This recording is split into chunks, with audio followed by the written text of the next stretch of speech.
Officer Marcus Rodriguez had been patrolling the quiet suburban streets of Millbrook for over 12 years. He thought he had seen everything in his career, from petty theft to domestic disputes. But nothing could have prepared him for what awaited him on that cold Tuesday morning in November. His German Shepherd partner, Rex, sat alert in the passenger seat of the patrol car. Ears perked up as they drove through the maple-lined streets. Rex had been Marcus's partner for 4 years now, and the bond between them was unbreakable. The dog had an incredible ability to sense trouble before it even appeared on Marcus's radar. The call came in at 8:47 a.m. Dispatch crackled through the radio with urgency in the operator's voice. Unit 23, we have a report of 2 children in distress at 1247 Elm Street.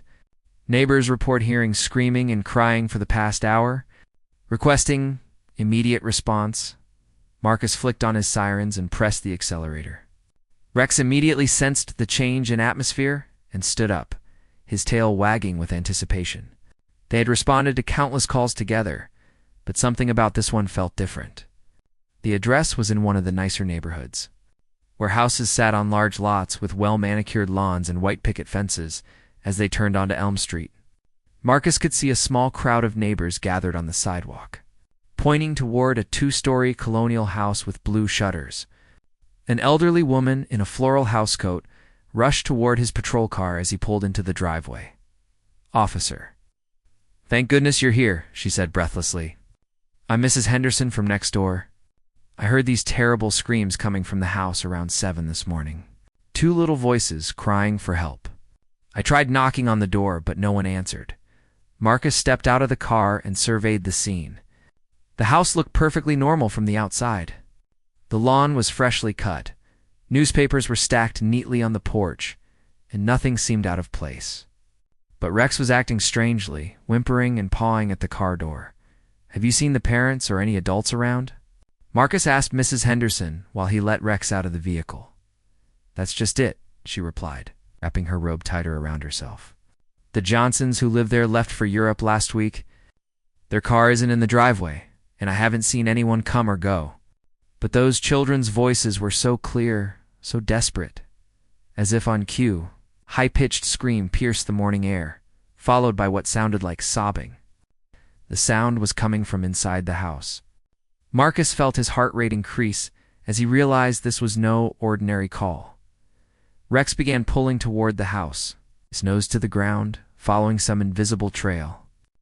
The dog's behavior was telling Marcus everything he needed to know. Something was definitely wrong. "Has anyone else tried to get inside?" Marcus asked the growing crowd of concerned neighbors. An older man in overalls stepped forward. "I'm Jim from across the street. I tried the front door and walked around back. Everything's locked up tight, but we can all hear them crying in there. Sounds like they're scared out of their minds." Marcus approached the front door with Rex beside him. He knocked firmly and announced himself. "This is the Millbrook Police Department. Is anyone inside who needs help?" The crying stopped immediately, as if the children inside were holding their breath. Then, barely audible through the thick wooden door, he heard a small voice whisper, "Help us. Oh, please." Those 3 words sent chills down Marcus's spine. In all his years on the force, he had never heard such raw fear in a child's voice. Rex began scratching at the door, whining urgently. Marcus tried the door handle, but it was locked. He radioed for backup and paramedics, explaining the situation to dispatch. Something told him they were going to need all the help they could get. "Can you tell me your names?" Marcus called through the door, trying to keep his voice calm and reassuring. "I'm Emma, and this is my brother Ethan," came the shaky reply. "We're 8 years old. We're twins." Marcus's mind raced. If the homeowners were in Europe, how did these children get inside? And why were they so terrified? "Emma, where are your parents? Are you supposed to be in this house?" he asked. There was a long pause before the little girl answered. "Our daddy brought us here yesterday. He said we were going to play a game, but then he left us here and we can't get out. We're so scared." The pieces began falling into place in Marcus's mind, and none of them formed a pretty picture. Rex was now barking and scratching frantically at the door, his police training kicking in full force. Marcus knew he couldn't wait for backup. These children were in immediate danger, and every second counted. He made the decision to force entry into the house. "Emma and Ethan, I need you to move away from the front door. Go to the other room and stay low to the ground. I'm coming in to help you."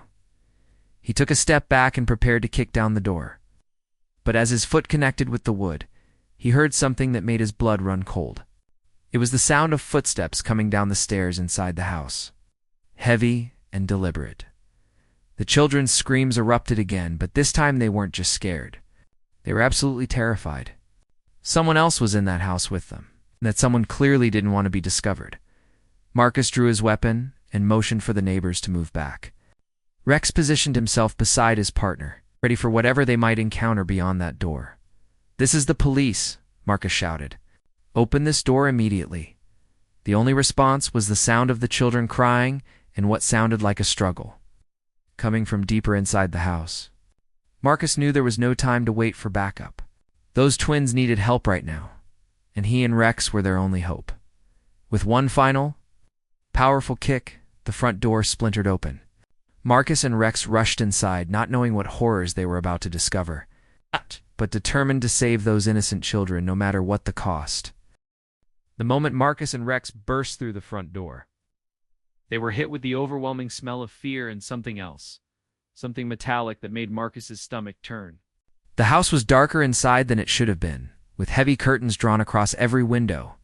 Rex immediately put his nose to the ground and began tracking, his tail rigid and his muscles tense. The dog moved with purpose toward the back of the house, where the crying sounds were coming from. Marcus followed closely behind, his weapon drawn and his heart pounding. The living room was in complete disarray. Furniture was overturned, picture frames were scattered across the floor, and there were clear signs of a struggle. Marcus noticed rope on the coffee table and strips of duct tape stuck to the carpet. This was definitely not a game, Emma. "Ethan," Marcus called out. "This is Officer Rodriguez. I'm here to help you." "Where are you?" "We're in the kitchen," came Emma's trembling voice. "Please hurry. He said he was coming back, and we don't want to be here when he does." Marcus moved cautiously through the house, checking each room as he passed. Rex stayed close beside him, occasionally stopping to sniff at something on the floor. As they approached the kitchen, Marcus could hear the children whispering to each other in frightened tones. When he rounded the corner into the kitchen, Marcus's heart nearly broke. Two small children were huddled together in the corner behind the kitchen island. They were identical twins with sandy brown hair and green eyes, both wearing the same clothes they had probably put on the day before. Their faces were streaked with tears, and they looked up at him with a mixture of hope and terror. Emma had her arms protectively wrapped around her brother Ethan, who appeared to be injured. There was dried blood on his shirt. He was holding his left arm close to his body. "It's okay now," Marcus said softly, holstering his weapon and crouching down to their level. "I'm a police officer. This is my partner, Rex. We're here to get you out of this house safely." Rex approached the children slowly, his training telling him to be gentle with victims. The dog's presence seemed to calm the twins slightly. Ethan even managed a small smile when Rex nuzzled his good arm. "Can you tell me what happened?" Marcus asked while examining Ethan's injury. It looked like his arm might be broken. Emma spoke first, her voice shaking but determined. "Our daddy picked us up from school yesterday. But he's not our real daddy. He's our mommy's boyfriend, and she doesn't know we're here. He told us he was taking us somewhere special, but then he brought us to this house." "What's your mommy's name?" Marcus asked gently. "Sarah Mitchell," Ethan whispered. "She works at the hospital. She doesn't know where we are." Marcus felt his anger rising. This was clearly a kidnapping case, and these innocent children had been traumatized by someone they should have been able to trust. "The man who brought you here, what does he look like?"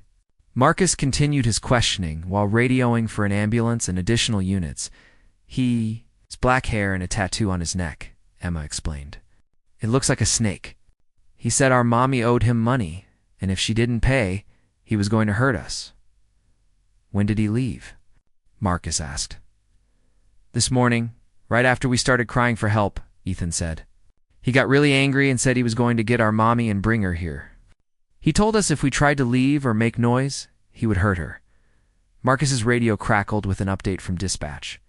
Backup units were 3 minutes away, and paramedics were en route. But Marcus had a sinking feeling that 3 minutes might be too long. Rex suddenly lifted his head and growled low in his throat. His ears perked up, and he turned toward the front of the house. Marcus knew that sound someone was coming. "Kids, I need you to stay very quiet and hide behind this cabinet," Marcus whispered urgently. "Rex and I are going to make sure you stay safe." The sound of a car door slamming came from the driveway, followed by angry voices. Marcus positioned himself where he could see the front door while still protecting the children. Rex moved to a tactical position, ready to attack if necessary, through the broken front door. Marcus could see a man approaching the house. He matched the description the twins had given: black hair, medium build, and visible tattoos on his neck. But he wasn't alone. He was dragging a woman with him, and even from a distance, Marcus could see the family resemblance between her and the twins. "Sarah," Emma whispered when she saw her mother through the kitchen window. The woman appeared to be injured and was struggling against her captor. Her face was bruised, and her clothes were torn. It was clear she had put up a fight. Marcus knew he was in a dangerous situation. The kidnapper had returned with the children's mother, and there was no telling what he planned to do. The backup units were still minutes away, and Marcus was outnumbered, with civilians to protect. The front door banged open, and Marcus could hear the man's angry voice echoing through the house. "Where are those kids?" the man shouted. "I told them not to make any noise, and now there's a cop car in the driveway." Marcus heard Sarah Mitchell's voice, weak but defiant. "Let them go, Derek. They haven't done anything wrong. This is between you and me." So the kidnapper's name was Derek, and this was definitely about money or some kind of debt. Marcus filed this information away as he prepared for a confrontation. "Shut up," Derek yelled. "This is all your fault. If you had just paid me what you owed, none of this would have happened." Rex was practically vibrating with tension, waiting for Marcus's command. The dog knew danger when he sensed it, and this situation was about to explode. Marcus made a split-second decision. He couldn't wait for backup any longer. Those children and their mother were in immediate danger, and he was their only protection. He signaled to Rex and prepared to face whatever was coming their way. Derek's heavy footsteps echoed through the house as he dragged Sarah deeper inside. Marcus could hear her trying to reason with him, her voice filled with desperation and pain. "Derek, please," Sarah pleaded. "I told you I would get the money. You didn't have to involve my children in this. $5,000. Sarah, Derek's voice was cold and threatening. "You've had 3 months to pay me back, and all I get are excuses. Maybe seeing your precious twins hurt will motivate you to find the cash." Marcus felt his jaw clench. This man was using innocent children as leverage in what appeared to be a loan shark situation. He positioned himself so he could see into the living room, while still. Protecting Emma and Ethan, Rex remained perfectly still beside him. But Marcus could feel the dog's muscles coiled like springs, ready to attack on command.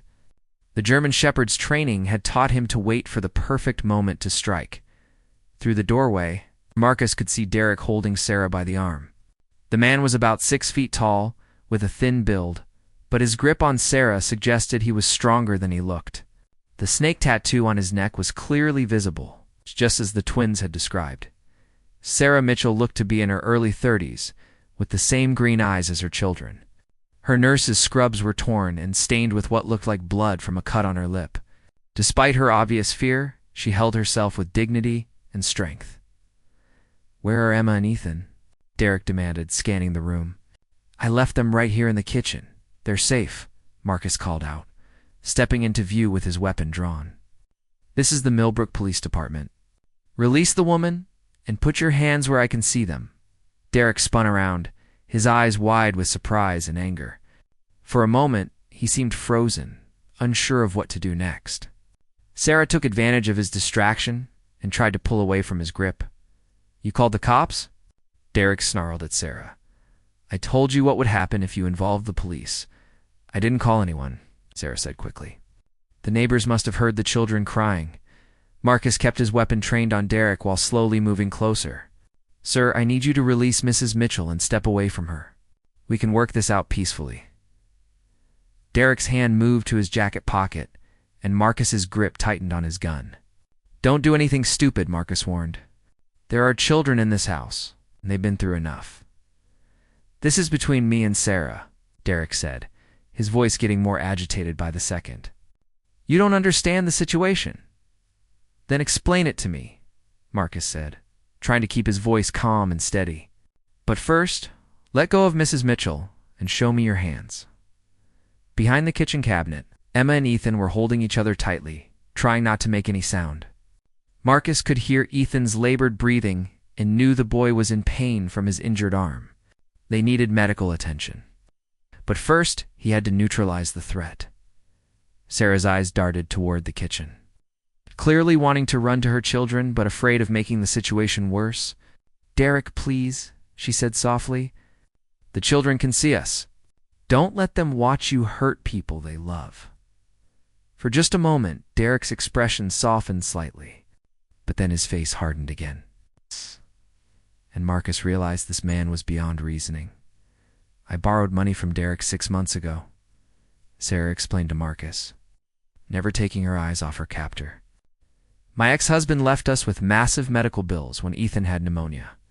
I was desperate and made a mistake. A mistake that cost you $5,000 plus interest," Derek snapped. "I'm not running a charity here." Marcus could hear sirens in the distance, getting closer. Backup was almost there, but Derek could hear them too. The man's agitation was increasing by the second, and that made him even more dangerous. "You hear that?" Derek said, his voice rising. "Your cop friends are coming, which means our time is running out." Derek reached into his jacket pocket and pulled out a knife with a 4-inch blade. Sarah gasped and stepped backward, but there was nowhere for her to go. Rex growled low in his throat, and Marcus knew his partner was reading the escalation in the situation. The dog's instincts were telling him to attack, but Marcus needed to time it perfectly. "Put the knife down," Marcus commanded, his voice firm and authoritative. "There's nowhere for you to go. The house is surrounded." "Maybe not," Derek said with a twisted smile. "But I can make sure Sarah pays for what she's done to me." Marcus saw Derek's grip tighten on the knife handle, and he knew the man was about to strike. Time seemed to slow down as Marcus made the decision that would determine whether Sarah Mitchell lived or died.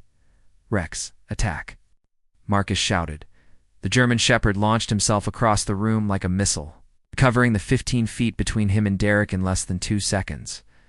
Rex hit Derek in the chest with the full force of his 80-pound body, knocking him backward and sending the knife flying across the room.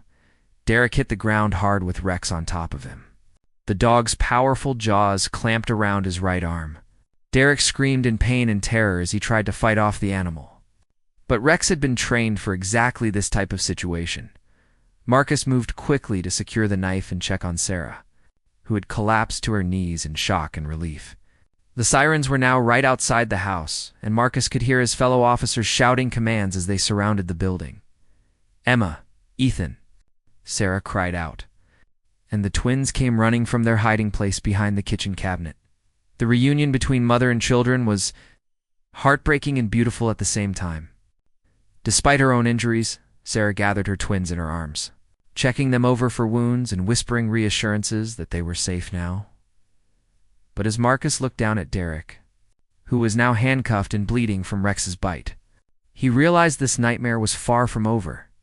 The psychological trauma these children had endured would take time to heal, and there were still questions that needed answers. The next few minutes were a whirlwind of activity as backup officers flooded into the house. Marcus kept Rex close by while paramedics attended to both Ethan's broken arm and Derek's bite wounds. The sound of radios crackling and urgent voices filled the air. But through it all, Marcus kept his focus on the Mitchell family. Detective Lisa Chen arrived on the scene within 20 minutes, her sharp eyes taking in every detail of the crime scene. She had worked with Marcus on several cases before, and he trusted her ability to get to the truth. "What do we have here, Rodriguez?" Detective Chen asked as she surveyed the overturned furniture and signs of struggle. "Kidnapping, extortion, assault, and child endangerment for starters," Marcus replied. "The suspect, Derek Morrison, took these 2 kids from their school yesterday and held them here overnight. He was using them as leverage to force their mother to pay a debt. Detective Chen knelt down beside Emma and Ethan, who were now sitting on the couch with their mother. The paramedics had confirmed that Ethan's arm was indeed broken, but both children were otherwise physically unharmed. "Hi there," Detective Chen said gently. "I'm Detective Chen, and I need to ask you some questions about what happened. Is that okay?" Emma nodded bravely, though she kept hold of her mother's hand. "We want to help catch the bad man. You already help by being so brave." Detective Chen smiled. "Can you tell me how you ended up in this house?" Ethan, his arm now in a temporary sling, spoke up first. "Derek picked us up from school yesterday. He told our teacher that Mommy sent him to get us because she had to work late." Sarah's face went pale. "I never sent him to pick them up. I always pick them up myself or arrange for my sister to do it. Did Derek say anything else to you during the ride here?" Detective Chen continued. "He kept talking on his phone," Emma remembered. "He was angry and kept saying bad words. He said someone was going to pay for making him wait so long." Marcus made notes as the children spoke, impressed by their ability to remember details despite their traumatic experience. Rex sat quietly beside him, occasionally looking toward the front door where Derek was being loaded into an ambulance under police guard. Detective Chen turned to Sarah. "Mrs. Mitchell, can you walk me through your relationship with Derek Morrison and the circumstances that led to this situation?" Sarah took a deep breath and looked at her children. "Kids, why don't you go with Officer Rodriguez and Rex to look around outside while I talk to the detective?" Marcus understood immediately. Some parts of this conversation weren't appropriate for 8-year-old ears. He led the twins out to the front yard, where Rex immediately became the center of attention from the curious neighbors who were still gathered around inside the house. Sarah began telling Detective Chen the whole story. She explained how her ex-husband had left her with crushing medical debt when Ethan had been hospitalized with pneumonia the previous year. Insurance had covered most of the costs, but the remaining bills were still more than she could handle on a nurse's salary. Derek Morrison had approached her at the hospital where she worked. He claimed to be a businessman who helped people in financial trouble. He offered to loan her $5,000 at what seemed like a reasonable interest rate, with the understanding that she would pay it back over 6 months. "What I didn't realize," Sarah continued, "was that Derek wasn't a legitimate lender. The interest rate he quoted was per month, not per year. By the time I understood what I had agreed to, the debt had grown to over $8,000. "When did Derek first threaten you?" Detective Chen asked. "About 2 months ago, when I missed a payment. He started showing up at my workplace and my home. He said he knew where the kids went to school and what time they got out. I tried to get a restraining order, but I didn't have enough evidence that he was actually threatening us." Detective Chen nodded. Loan shark cases were notoriously difficult to prosecute because victims were often too scared to come forward, and the criminals were careful about making direct threats that could be proven in court. "Yesterday morning, Derek called me at work and said I had until midnight to bring him the full amount, or he would collect payment in other ways." Sarah's voice broke. "I thought he meant he would damage my car or my house. I never imagined he would take my children outside." Marcus was watching the twins play with Rex when his radio crackled with an update from headquarters. Derek Morrison's fingerprints had come back with multiple hits. He had a long criminal record, including assault, extortion, and illegal gambling operations. More concerning was the information that came through from the school district. Derek had apparently used fake identification and forged documents to convince the school that he was authorized to pick up the children. This suggested a level of premeditation that made the crime even more serious. Marcus called Detective Chen outside to share the new information. As they talked, Mrs. Henderson from next door approached them with a worried expression. "Officer, I hope this helps, but I remembered something," she said. "Yesterday afternoon, I saw that man carrying what looked like rope and some kind of supplies into the house. I thought maybe he was doing repair work for the Johnsons while they were away." "What time was this?" Marcus asked. "Around 3 o'clock, maybe 3:30. The children's voices didn't start until much later, around 6 in the evening. That's when I first heard them crying. This timeline was important. It meant Derek had spent hours preparing the house as a prison for the children, further proving this was a calculated crime rather than a spontaneous act of desperation. Detective Chen was building a strong case against Derek, but she knew the legal process would be long and difficult for the Mitchell family. These children would need counseling and support to recover from their ordeal. As the afternoon wore on, Sarah was cleared by the paramedics to take her children home. But Detective Chen had one more question that had been bothering her since she arrived on the scene. Mrs. Mitchell, how did Derek know the Johnson family would be away and their house would be empty? Sarah thought for a moment, then her face went pale. Derek works part-time at a moving company. The Johnsons used that company to store some of their furniture before they left for Europe. He would have had access to their schedule and even keys to their house. This revelation opened up an entirely new dimension to the case. If Derek had used his job to target victims in locations, there might be other people in danger. Detective Chen immediately called headquarters to request an investigation into Derek's employer and any other families who might have used their services. 3 weeks later, Marcus was sitting in his patrol car outside Millbrook Elementary School when he saw two familiar faces walking toward the school entrance. Emma and Ethan Mitchell were holding hands as they made their way up the front steps, both wearing bright yellow backpacks and looking much healthier than when he had last seen them. Sarah had called him the day before to let him know the twins were finally ready to return to school. They had spent the past few weeks in counseling, working through the trauma of their kidnapping with a specialist who dealt with child victims of crime. Marcus smiled as he watched them disappear into the building. Rex, sitting in the passenger seat, wagged his tail as if he remembered the children too. The German Shepherd had become something of a local celebrity since news of the rescue had spread through the community. The investigation into Derek Morrison had revealed far more than anyone had initially suspected. Detective Chen had discovered that Derek wasn't working alone. He was part of a larger criminal network that targeted vulnerable families through legitimate businesses. The moving company where Derek worked had been unknowingly providing him with information about wealthy families who were traveling or temporarily relocating. Derek would then identify potential victims among the company's employees or their families, people who might need quick cash and wouldn't immediately go to the police. Sarah Mitchell hadn't been Derek's only victim. Detectives had identified at least 6 other families who had borrowed money from Derek's operation over the past 2 years. Most had been too frightened to report the threats and extortion, but after Derek's arrest, they began coming forward with their stories. Marcus's radio crackled with a call from Detective Chen. "Rodriguez, can you meet me at the courthouse?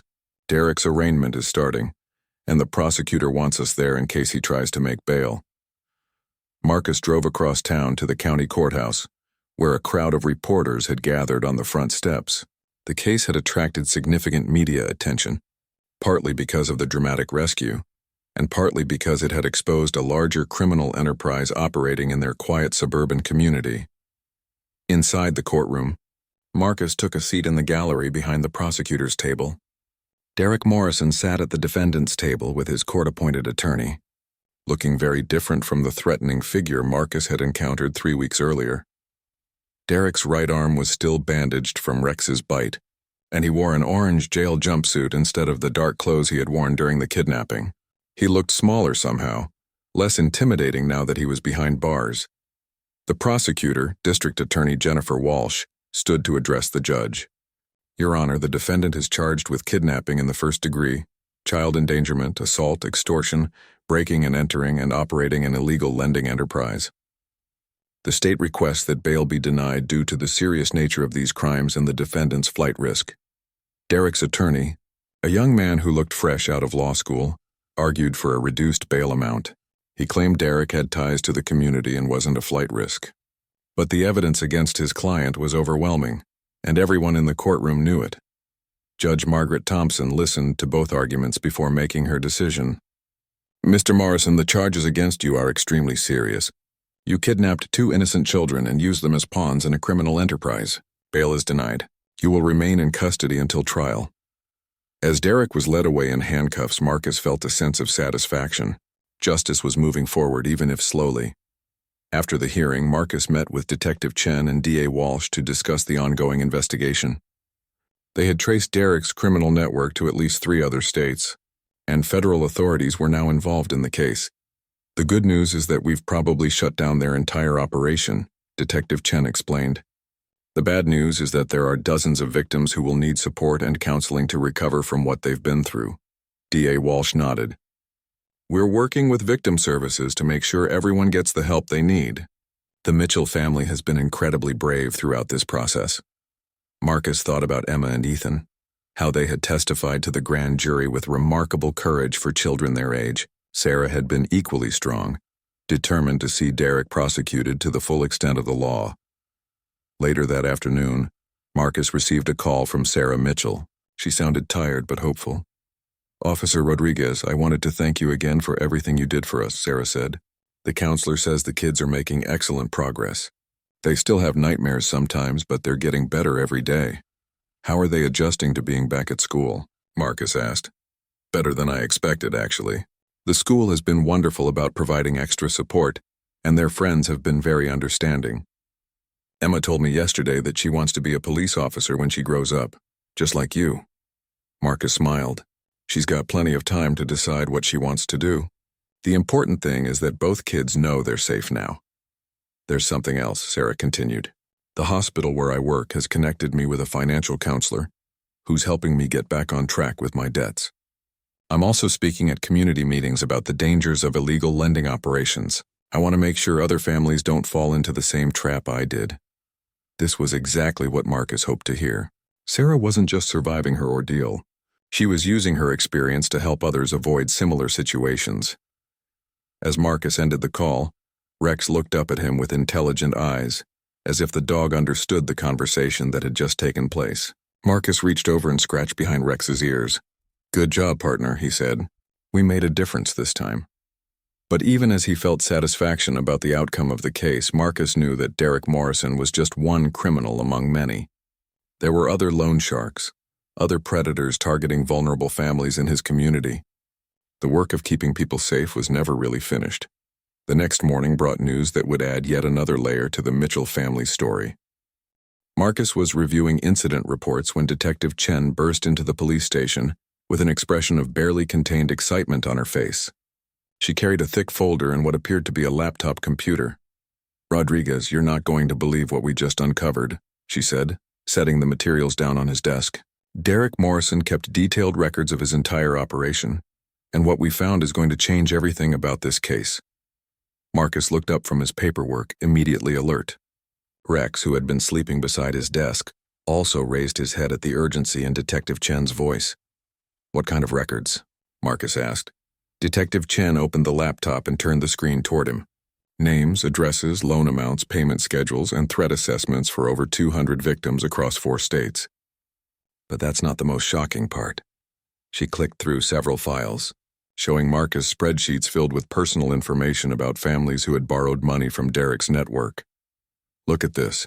Detective Chen pointed to a column labeled Special Considerations. Next to Sarah Mitchell's name was a note that read, 2 children, twins, age 8. Mother works at General Hospital. Children attend Millbrook Elementary. Potential leverage if payment defaults. Marcus felt his stomach turn. Derek hadn't grabbed the twins in a moment of desperation. He had been planning to use them as leverage from the very beginning. There's more, Detective Chen continued. We found communications between Derek and at least 6 other loan sharks operating in different regions. They were sharing information about tactics, victims, and successful collection methods. She clicked to another screen showing email exchanges between Derek and someone with the username Collector King. The messages detailed various ways to intimidate victims, including targeting their children, pets, and elderly relatives. This is a sophisticated criminal enterprise, Marcus said, studying the screen. Much bigger than we initially thought. Detective Chen nodded grimly. The FBI is now taking over the case. They've identified similar operations in 12 states, all connected through this network Derek was part of. As Marcus continued reading through the files, one particular entry caught his attention. It was dated just 2 days before the kidnapping, and it detailed Derek's specific plan for the Mitchell family. The note read, Sarah Mitchell, final notice ignored. Children confirmed to be at Millbrook Elementary until 3:15 p.m. daily. Johnson House available through moving company access until November 15th. Plan to collect children Tuesday morning. Hold until payment received. Mother works at hospital. High-stress job likely to comply quickly to protect children. He had it all planned out, Marcus said, his voice filled with disgust. Every detail, including using the Johnson house as his prison. It gets worse, Detective Chen said, clicking to another file. Look at this list. The screen showed a document titled Future Targets with over 30 names listed. Next to each name were notes about their financial situations, family members, and perceived vulnerabilities. Marcus recognized several names as families from their community. These people are all in danger, Marcus realized. Even with Derek in jail, the other members of his network might try to collect these debts. Detective Chen was already ahead of him. We're working with the FBI to contact every person on these lists. Some of them didn't even know they were dealing with criminals. They thought they were getting legitimate loans from licensed lenders. The scope of the operation was staggering. Derek's group had been operating for over 5 years, targeting desperate families and individuals who couldn't get traditional bank loans. They used fake business names, forged documents, and legitimate-looking contracts to hide their illegal activities. Marcus's phone rang, interrupting his review of the criminal files. It was Sarah Mitchell, and she sounded upset. Officer Rodriguez, something strange has happened, Sarah said. I received a call this morning from someone claiming to be Derek's business partner. He said Derek's arrest doesn't change the fact that I still owe money, and he expects payment by the end of the week. Marcus felt his anger flare. Even behind bars, Derek's criminal network was still operating and threatening his victims. Sarah, did the caller give you a name or any other information? Marcus asked. He said his name was Tony and he knew details about my loan that only Derek would know. He also knew the children's school schedule and mentioned that Derek had told him about their special week away from home. This was exactly what Marcus had feared. Derek's arrest had only cut off one head of this criminal organization. There were others still out there, and they were continuing to terrorize the families Derek had targeted. Detective Chen was already on her phone, calling the FBI task force to report this new development. Within minutes, agents were setting up surveillance around Sarah's home and the children's school. Sarah, I need you to bring Emma and Ethan to the police station, Marcus said. We're going to make sure you're all safe while we track down this Tony character. An hour later, the Mitchell family was sitting in the police station's family room, a comfortable space designed to put crime victims at ease. Emma and Ethan were doing homework at a small table, while Sarah spoke with FBI agents about the threatening phone call. Rex had become an unofficial therapy dog for the twins, lying quietly beside their table while they worked. Both children seemed calmer when the German Shepherd was nearby, and Marcus was happy to share his partner's comforting presence. FBI agent Sarah Collins, the lead investigator on the federal case, explained the situation to the Mitchell family. We believe Derek Morrison was part of a network that operated in multiple states. His arrest may have actually triggered other members of the group to step up their collection efforts. Are other families in danger too? Sarah asked. We're contacting everyone on Derek's target lists, Agent Collins assured her. Some are already in protective custody, and others are being provided with security measures. Emma looked up from her homework. Does this mean the bad man's friends are trying to hurt people too? Agent Collins knelt down to Emma's level. We're not going to let anyone hurt you or your family, she said gently. Officer Rodriguez and Rex are going to make sure you stay safe. But as the afternoon wore on, Marcus received disturbing updates about the scope of the threat. Derek's network had cells operating in at least 12 states, and they had been sharing victim information and collection strategies for years. The phone call to Sarah wasn't an isolated incident. FBI offices across the country were receiving reports of similar threats being made to families who had borrowed money from Derek's associates. Marcus realized that saving Emma and Ethan from that house 3 weeks ago had been just the beginning of a much larger battle against organized crime that preyed on vulnerable families. As evening approached, Agent Collins made a decision that would change the Mitchell family's life once again. Mrs. Mitchell, we're going to need to relocate you and your children temporarily while we dismantle this criminal network. It's not safe for you to return home right now. Sarah's face went pale. After everything they had already been through, she and her children were going to have to leave their home and start over somewhere else, at least until the criminals who were threatening them could be caught. Marcus looked at Emma and Ethan, still working on their homework with Rex lying beside them. Completely unaware that their lives were about to be turned upside down again, he made a silent promise that he would do everything in his power to make sure this family finally found the safety and peace they deserved. 6 months later, Marcus stood in the parking lot of Millbrook Elementary School, watching as Emma and Ethan Mitchell ran toward their mother's car with bright smiles on their faces. Sarah waved at him from the driver's seat, and he could see the relief and happiness in her expression. The family had returned to Millbrook just 2 weeks earlier, after the FBI had successfully dismantled Derek Morrison's entire criminal network. 13 people across 4 states had been arrested, and the illegal lending operation that had terrorized so many families was finally shut down. Rex barked softly from the patrol car, recognizing the children he had helped rescue. Both twins immediately changed direction and ran toward the police car, their backpacks bouncing as they moved. "Officer Rodriguez." "Rex!" Emma called out, her voice filled with joy. "We missed you so much." Marcus couldn't help but smile as the children threw their arms around Rex, who accepted their affection with patient dignity. The transformation in both kids was remarkable. Gone were the frightened, traumatized children he had found cowering in that kitchen. These were confident, happy 8-year-olds who had overcome something no child should ever have to face. "How was your first week back at school?" Marcus asked. "Amazing," Ethan replied, his arm now completely healed from the break he had suffered during his captivity. "All our friends were so excited to see us, and our teacher let me tell the class about how police dogs are trained." Emma nodded enthusiastically. "I wrote a story about brave police officers and their dogs for my English class. My teacher said it was the best story she'd ever read." Sarah approached the group, looking healthier and more relaxed than Marcus had seen her since the ordeal began.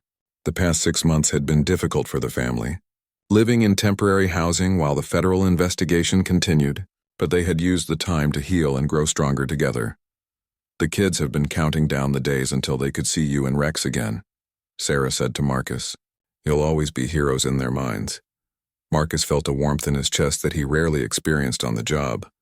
Police work often involved dealing with the worst aspects of human nature, but cases like this reminded him why he had chosen this profession in the first place.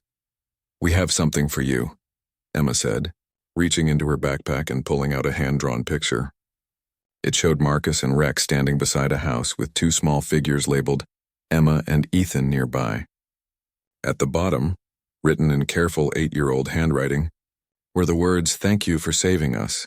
"We made one for Rex too," Ethan added, producing a second drawing that showed the German Shepherd with a police badge around his neck and a big smile on his face. Rex seemed to understand that the pictures were for him, wagging his tail and gently sniffing the papers with his nose. "These are going right on the wall in our office," Marcus said, carefully taking the drawings. "Rex and I will treasure them forever." As the children returned to their mother's car, Marcus reflected on how much had changed since that cold November morning when he first heard their terrified cries for help. The FBI investigation had revealed that Derek Morrison's network had victimized over 300 families across the United States, stealing more than $2 million through illegal lending practices and extortion. Derek himself had been sentenced to 25 years in federal prison after pleading guilty to racketeering, kidnapping, and conspiracy charges. Several of his associates received similar sentences, and the entire criminal organization was now behind bars. But the real victory, Marcus knew, was seeing families like the Mitchells rebuild their lives and move forward from the trauma they had endured. Detective Chen had been promoted to lead the department's new financial crimes unit, created in response to the Derek Morrison case. She was now working with federal authorities to identify and shut down similar criminal operations before they could harm more families. Marcus's radio crackled with a new call, bringing him back to the present. There was a domestic disturbance on the other side of town that required immediate attention. He waved goodbye to the Mitchell family and prepared to respond to the next crisis that needed his help. But as he drove away from the school with Rex beside him, Marcus carried with him the knowledge that sometimes police work could result in genuinely happy endings. Emma and Ethan Mitchell would grow up remembering not just the nightmare they had endured, but also the moment when help arrived in the form of a police officer and his faithful dog. The pictures the children had drawn were already pinned to the bulletin board in Marcus's office by the end of his shift. Every day when he came to work, he would see those simple drawings and remember why his job mattered so much. Rex, now a year older and even more experienced, continued to be Marcus's trusted partner. The German Shepherd had received several commendations for his role in the rescue, including a special recognition from the mayor's office. As Marcus looked at his partner sleeping peacefully in the back of the patrol car at the end of their shift, he thought about all the families out there who might need their help tomorrow. Some calls would be routine, others would be dangerous, but if they were lucky, maybe they would get another chance to make a real difference in someone's life. The Mitchell family had taught him that even in the darkest circumstances, courage and hope could prevail. Emma and Ethan had survived their ordeal and emerged stronger. Their mother had found the strength to rebuild her life, and a dangerous criminal network had been dismantled before it could hurt more innocent people. Marcus smiled as he drove home through the quiet streets of Millbrook, knowing that he and Rex would be ready for whatever challenges tomorrow might bring. After all, there were always more families to protect, more children to keep safe, and more bad guys who needed to be stopped. The bond between a police officer and his K-9 partner was special, but the bond between protectors and those they serve was even more powerful. Marcus and Rex would continue their patrol, ready to answer the next call for help, knowing that sometimes they could be the difference between tragedy and hope.